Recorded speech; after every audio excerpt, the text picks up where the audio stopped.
जय श्री राम मित्रों, आज हम आपको शिव महापुराण में विघ्नेश्वर संहिता के 6वें अध्याय की कहानी लेकर ये है। और अधिक कहानियाँ सुनने के लिए चैनल की सदस्यता ग्रहण करें। विघ्नेश्वर संहिता भगवान शिव के लिंग एवं साकार विग्रह की पूजा के रहस्य तथा महत्व का वर्णन। सूत जी कहते हैं, शौनक, जो श्रवण, कीर्तन और मनन इन तीनों साधनों के अनुष्ठान में समर्थ न हो, वह भगवान शंकर के लिंग एवं मूर्ति की स्थापना करके नित्य उसकी पूजा करे तो संसार सागर से पार हो सकता है।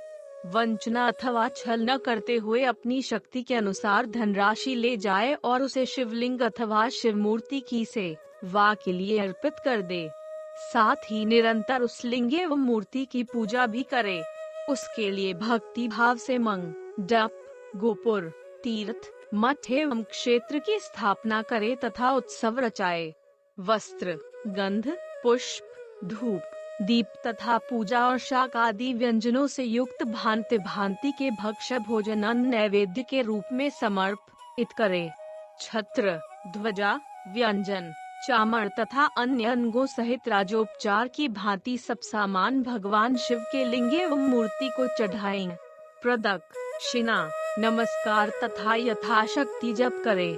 आवाहन से लेकर विसर्जन तक सारा कार्य प्रतिदिन भक्ति भाव से संपन्न करे। इस प्रकार शिवलिंग अथवा शिव मूर्ति में भगवान शंकर की पूजा करने वाला पुरुष श्रवणादि साधनों का अनुष्ठान न करे तो भी भगवान शिव की प्रसन्नता सिद्धि प्राप्त कर लेता है।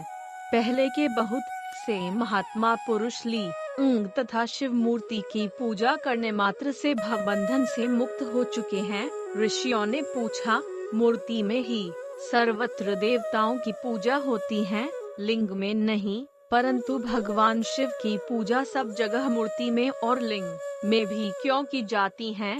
सूत जी ने कहा, मुनीश्वरों, तुम्हारा यह प्रश्न तो बड़ा ही पवित्र और अत्यंत अद्भुत है। इस विषय में महादेव जी ही वक्ता हो सकते हैं। अनुस्वार, दूसरा कोई पुरुष कभी और कहीं भी इसका प्रतिपादन नहीं कर सकता।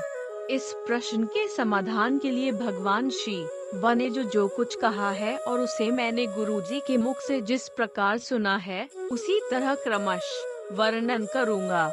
एकमात्र भगवान शिव ही ब्रह्म रूप होने के कारण निष्कल, निराकार कहे गए हैं। रूपवान होने के कारण उन्हें सकल भी कहा गया है, इसलिए वे सकल और निष्कल दोनों हैं।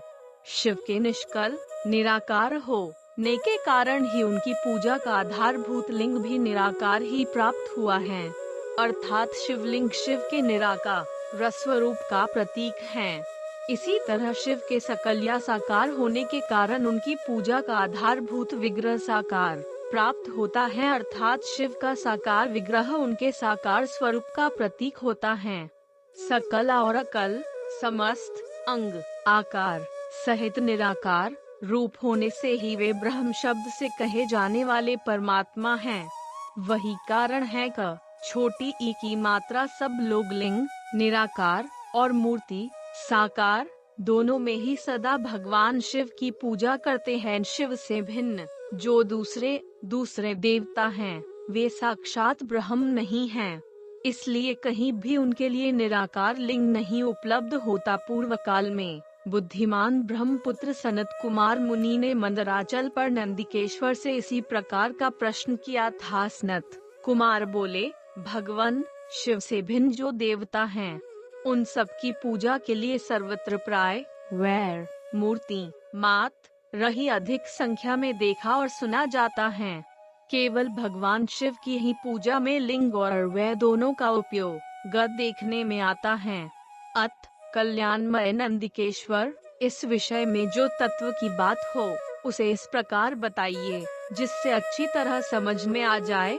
नंदिकेश्वर ने कहा, निष्पाप ब्रह्म कुमार, आपके इस प्रश्न का हम जैसे लोगों के द्वारा कोई उत्तर नहीं दिया जा सकता, क्योंकि यह गोपनीय विषय है और लिंग साक्षात ब्रह्म का प्रतीक है। तथापि आप शिव भक्त हैं, इसलिए इस विषय में भगवान शिव ने जो कुछ बताया है उसे ही आपके समक्ष कहता हूँ। भगवान शिव ब्रह्म स्वरूप और निष्कल, निराकार, है, इसलिए उन्हीं की पूजा में ए निष्कल लिंग का उपयोग होता है। संपूर्ण वेदों का यही मत है। सनत कुमार बोले, महाभाग योगींद्र, आपने भगवान शिव तथा दूसरे देवताओं के पूजन में लिंग और अव्यय के प्रचार का जो रहस्य विभाग पूर्वक बताया है, वह यथार्थ है। इसलिए लिंग और अव्यय की आदि उत्पत्ति का जो उत्तम वृत्तांत है, उसी को मैं इस समय सुनना चाहता हूँ। लिंग के प्राकट्य का रहस्य सूचित करने वाला प्रसंग मुझे सुनाइए। इसके उत्तर में नंदिकेश्वर ने भगवान महादेव के निष्कल स्वरूप लिंग के आविर्भाव का प्रसंग सुनाना आरंभ किया। उन्होंने ब्रह्मा तथा विष्णु के विवाद, देवताओं की व्याकुलता एवं चिंता, देवताओं का दिव्य कैलाश शिखर पर गमन, उनके द्वारा चंद्रशेखर महादेव का स्तवन, देवताओं से प्रेरित हुए महादेव जी का ब्रह्मा और विष्णु के विवाद स्थल में आगमन तथा दोनों के बीच में इश्कलादि अंतरहित भीषण अग्निस्तंभ के रूप में उनका आविर्भाव आदि प्रसंगों की कथा कही। तदनंतर श्री ब्रह्मा और विष्णु दोनों के द्वारा उस ज्योतिर्मय स्तंभ की ऊंचाई और गहराई का थाह लेने की चेष्टा एवं केत की पुष्प के शाप, वरदान आदि के प्रसंग भी सुनाए। ओम नमः शिवाय 5 कृत्यों का प्रतिपादन, प्रणव एवं पंचाक्षर मंत्र की महत्ता, ब्रह्मा विष्णु द्वारा भगवान शिव की स्तुति तथा उनका अंतर्धान। ब्रह्मा और विष्णु ने पूछा, प्रभो, सृष्टि आदि 5 कृत्यों के लक्षण क्या है, यह हम दोनों को बताइए। भगवान शिव बोले, मेरे कर्तव्यों को समझना अत्यंत गहन है, तथापि मैं कृपा पूर्वक तुम्हें उनके विषय में बता रहा हूँ। ब्रह्मा और अच्युत सृष्टि, पालन, संहार, तिरोभाव और अनुग्रह, ये 5 ही मेरे जगत संबंधी कार्य है जो नित्य सिद्ध है। संसार की रचना का जो आरंभ है, उसी को सर्ग या सृष्टि कहते हैं। मुझसे पालित होकर सृष्टि का सुस्थिर रूप से रहना ही उसकी स्थिति है, उसका विनाश ही संहार है। प्राणों के उत्क्रमण को तिरोभाव कहते हैं। इन सब से छुटकारा मिल जाना ही मेरा अनुग्रह है। इस प्रकार मेरे 5 कृत्य हैं। सृष्टि आदि जो 4 कृत्य हैं, वे संसार का विस्तार करने वाले हैं। 5वां कृत्य अनुग्रह मोक्ष का हेतु है। वह सदा मुझ में ही अचल भाव से स्थिर रहता है। मेरे भक्तजन इन 5 कृत्यों को 5 भूतों में देखते हैं। सृष्टि भूतल में, स्थिति जल में, संहार अग्नि में, तिरोभाव वायु में और अनुग्रह आकाश में स्थित हैं। पृथ्वी से सबकी सृष्टि होती है। आग सबको जला देती है, वायु सबको एक स्थान से दूसरे स्थान को ले जाती है और आकाश सबको अनुग्रहित करता है। विद्वान पुरुषों को यह विषय इसी रूप में जानना चाहिए। इन 5 कृत्यों का भार वहन करने के लिए ही मेरे 5 मुख है। 4 दिशाओं में 4 मुख हैं और इनके बीच में 5वां मुख है। पुत्रों, तुम दोनों ने तपस्या करके प्रसन्न हुए मुझ परमेश्वर से सृष्टि और स्थिति नामक 2 कृत्य प्राप्त किए हैं। ये दोनों तुम्हें बहुत प्रिय हैं। इसी प्रकार मेरी विभूति स्वरूप रुद्र और महेश्वर में 2 अन्य उत्तम कृत्य, संहार और तिरोभाव मुझसे प्राप्त किए हैं, परंतु अनुग्रह नामक कृत्य दूसरा कोई नहीं पा सकता। रुद्र और महेश्वर अपने कर्म को भूले नहीं हैं, इसलिए मैंने उनके लिए अपनी समानता प्रदान की है।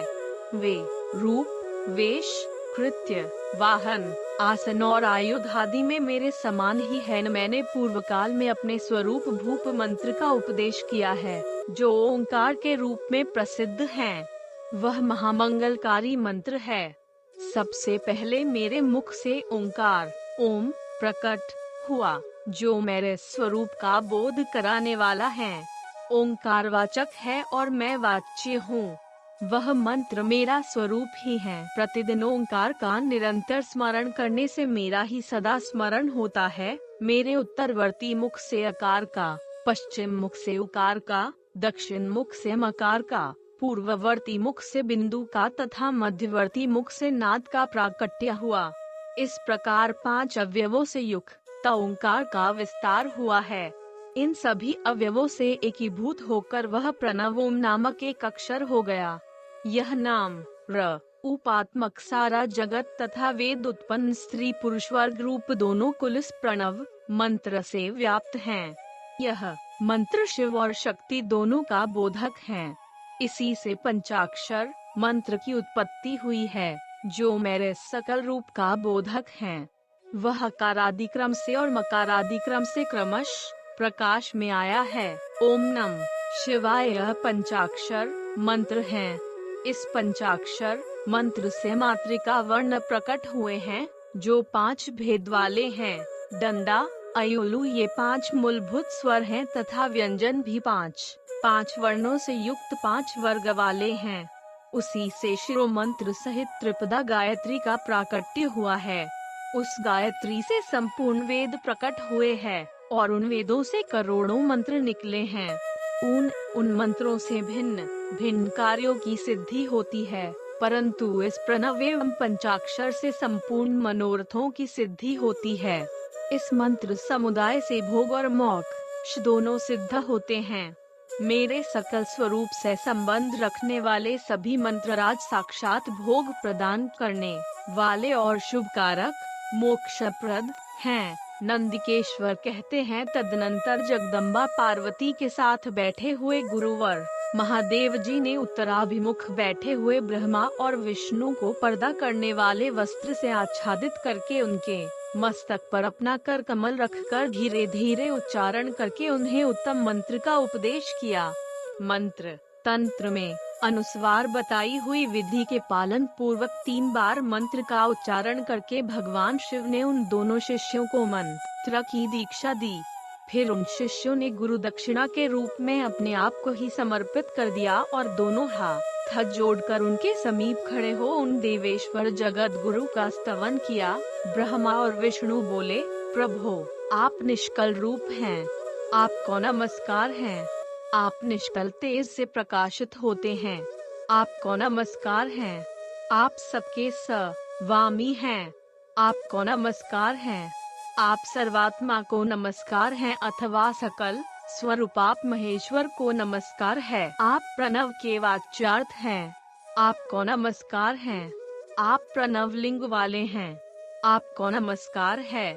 सृष्टि पालन संहार तिरोभाव और अनुग्रह करने वाले आपको नमस्कार हैं। आपके 5 मुख है, आप परमेश्वर को नमस्कार है।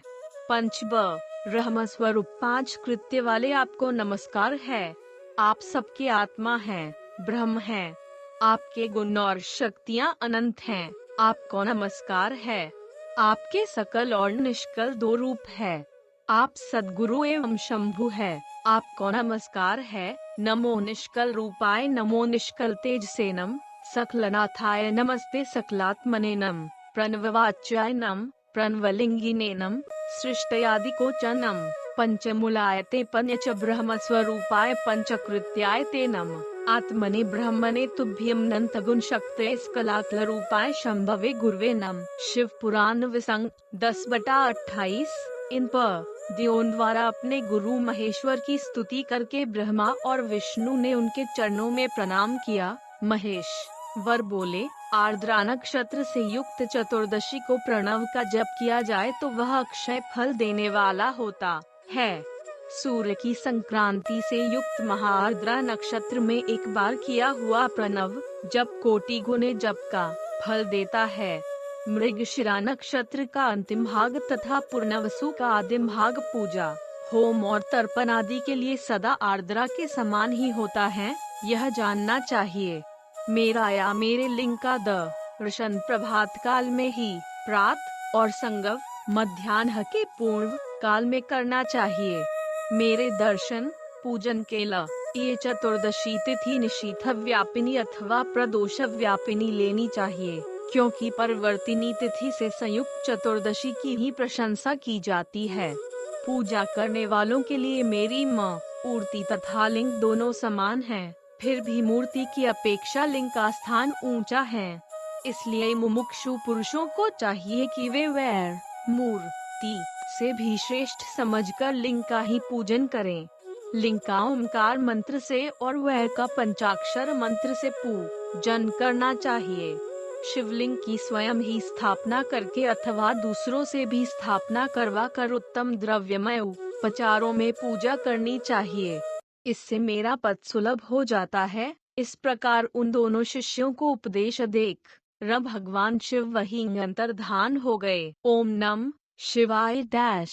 शिवलिंग की स्थापना, उसके लक्षण और पूजन की विधि का वर्णन तथा शिव पद की प्राप्ति कराने वाले सत्कर्मों का विवेचन ऋषियों ने पूछा। सूत जी, शिवलिंग की स्थापना कैसे करनी चाहिए, उसका लक्षण क्या है तथा उसकी पूजा कैसे करनी चाहिए, किस देश काल में करनी चाहिए और किस द्रव्य के द्वारा उसका निर्माण होना चाहिए। सूत जी ने कहा, महर्षियों, मैं तुम लोगों के लिए इस विषय का वर्णन करता हूँ। ध्यान देकर सुनो और समझो। अनुकूल एवं शुभ समय में इसी पवित्र तीर्थ में नदी आदि के तट पर अपनी रुचि के अनुसार ऐसी जगह शिवलिंग की स्थापना करनी चाहिए जहाँ नित्य पूजन हो सके। पार्थिव द्रव्य से अपनी रुचि के अनुसार प्रपोक्त लक्षणों से युक्त शिव लिंग का निर्माण करके उसकी पूजा करने से उपासक को उस पूजन का पूरा पूरा फल प्राप्त होता है। संपूर्ण शुभ लक्षणों से युक्त शिवलिंग की यदि पूजा की जाए तो वह तत्काल पूजा का फल देने वाला होता है। यदि चल प्रतिष्ठा करनी हो तो इसके लिए छोटा सा शिवलिंग अथवा विग्रह श्रेष्ठ माना जाता है, और यदि अचल प्रतिष्ठा करनी हो तो स्थूल शिवलिंग अथवा विग्रह अच्छा माना गया है। उत्तम लक्षणों से युक्त शिवलिंग की पीठ सहित स्थापना करनी चाहिए। शिवलिंग का पीठ मंडलाकार, गोल, चौकोर, त्रिकोण अथवा खाट के पाए की भांति ऊपर नीचे मोटा और बीच में पतला होना चाहिए। ऐसा लिंग पीठ महान फल देने वाला होता है। पहले मिट्टी से, प्रस्तर आदि से अथवा लोहे आदि से शिवलिंग का निर्माण हो, उसी से उसका पीठ भी बनाना चाहिए। यही स्थावर अचल प्रतिष्ठा वाले शिवलिंग की विशेष बात है। चल प्रतिष्ठा वाले शिवलिंग में भी लिंग और पीठ का एक ही उपादान होना चाहिए, किंतु बाणलिंग के लिए यह नियम नहीं है। लिंग की लंबाई निर्माण करता या स्थापना करने वाले यजमान के 12 अंगुल के बराबर होनी चाहिए। एक ही मात्रा ही शिवलिंग को उत्तम कहा गया है। इससे कम लंबाई हो तो फल में कमी आ जाती है, अधिक हो तो कोई दोष की बात नहीं है। चरलिंग में भी वैसा ही नियम है। उसकी लंबाई कम से कम कर्ता के 1 अंगुल के बराबर होनी चाहिए। उससे छोटा होने पर अल्प फल मिलता है, किंतु उससे अधिक होना दोष की बात नहीं है। यजमान को चाहिए कि वह पहले शिल्प शास्त्र के अनुसार एक विमान या देवालय बनवाए जो देवगणों की मूर्तियों से अलंकृत हो। उसका गर्भगृह बहुत ही सुंदर, सुदृढ़ और दर्पण के समान स्वच्छ हो। उसे 9 प्रकार के रत्नों से विभूषित किया गया हो। उसमें पूर्व और पश्चिम दिशा में 2 मुख्य द्वार हों। जहाँ शिवलिंग की स्थापना करनी हो उस स्थान के गर्त में नीलम, लाल वैदूर्य, श्याम, मरकत, मोती, मूंगा, गोमद और हीरा, इन 9 रत्नों को तथा अन्य महत्वपूर्ण द्रव्यों को वैदिक मंत्रों के साथ छोड़े। सद्यो जात आदि 5 वैदिक मंत्रों द्वारा जाय अथवा दोनों संध्याओं के समय एक सहस्त्र का ही जप किया जाए तो उसे शिवपद की प्राप्ति कराने वाला समझना चाहिए। ब्राह्मणों के लिए आदि में प्रणव से युक्त पंचाक्षर मंत्र अच्छा बताया गया है। कलश से किया हुआ स्नान, मंत्र की दीक्षा, मातृकाओं का न्यास, सत्य से पवित्र अंत करने वाला ब्राह्मण तथा ज्ञानी गुरु, इन सबको उत्तम माना गया है। द्विजों के लिए नम शिवाय के उच्चारण का विधान है। द्विजेतरों के लिए अंत में नम पद के प्रयोग की विधि है, अर्थात वे शिवाय नम इस मंत्र का उच्चारण करें।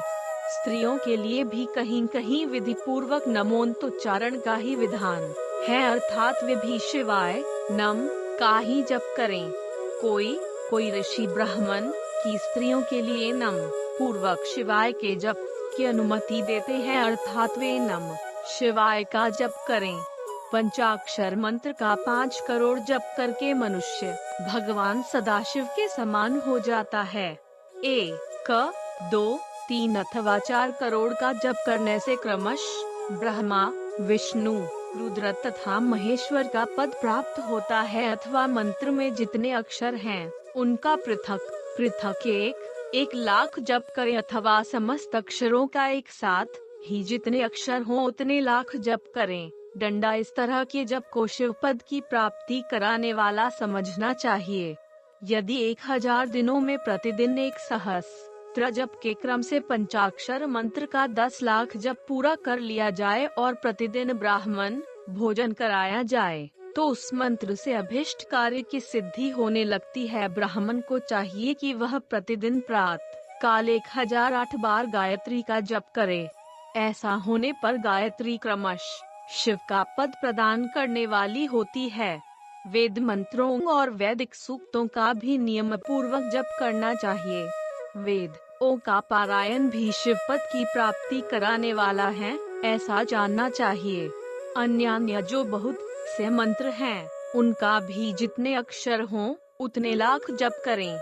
इस प्रकार जो यथाशक्ति जप करता है वह क्रमशः शिव पद मोक्ष प्राप्त कर लेता है। अपनी रुचि के अनुसार किसी एक मंत्र को अपनाकर मृत्यु पर्यंत प्रतिदिन उसका जप करना चाहिए, अथवा इस मंत्र का प्रतिदिन 1 सहस्त्र जप करना चाहिए। ऐसा करने पर भगवान शिव की आज्ञा से संपूर्ण मनोरथों की सिद्धि होती है। जो मनुष्य भगवान शिव के लिए फुलवाड़ी या बगीचे आदि लगता है तथा शिव के सेवा कार्य के लिए मंदिर में झाड़ने बुहारने आदि की व्यवस्था करता है, वह इस पुण्य कर्म को करके शिव पद प्राप्त कर लेता है। भगवान शिव के जो काशी आदि क्षेत्र हैं, उनमें भक्ति पूर्वक नित्य निवास करें। वह जड़ चेतन सभी को भोग और मोक्ष देने वाला होता है। अत विद्वान पुरुष को भगवान शिव के क्षेत्र में आमरण निवास करना चाहिए।